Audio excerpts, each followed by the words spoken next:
மலையாளத்தில் தன்னுடைய திரைப்பயணத்தை துவங்கி இன்று இந்திய சினிமாவில் முக்கிய நாயகியாக மாறியுள்ளார் சாய் பல்லவி. இவர் நடிப்பில் கடந்த ஆண்டு தமிழில் வெளிவந்த அமரன் படம் 340 கோடிக்கு மேல் வசூல் செய்து சாதனை படைத்தது.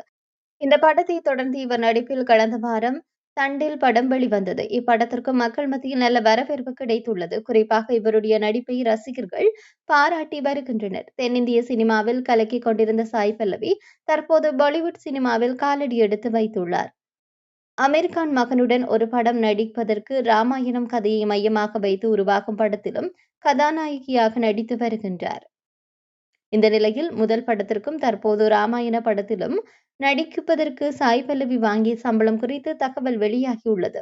அதன்படி முதல் படமான பிரேமம் படத்தில் நடிக்க சாய் பல்லவி 10 லட்சம் ரூபாய் சம்பளமாக வாங்கியுள்ளாராம். மேலும் தற்போது பாலிவுட்டில் பிரமாண்ட பொருட்செலவில் உருவாகி வருகின்ற ராமாயண படத்தில் நடிக்க 6 கோடி சம்பளம் வாங்கியுள்ளதாக சொல்லப்படுகின்றது.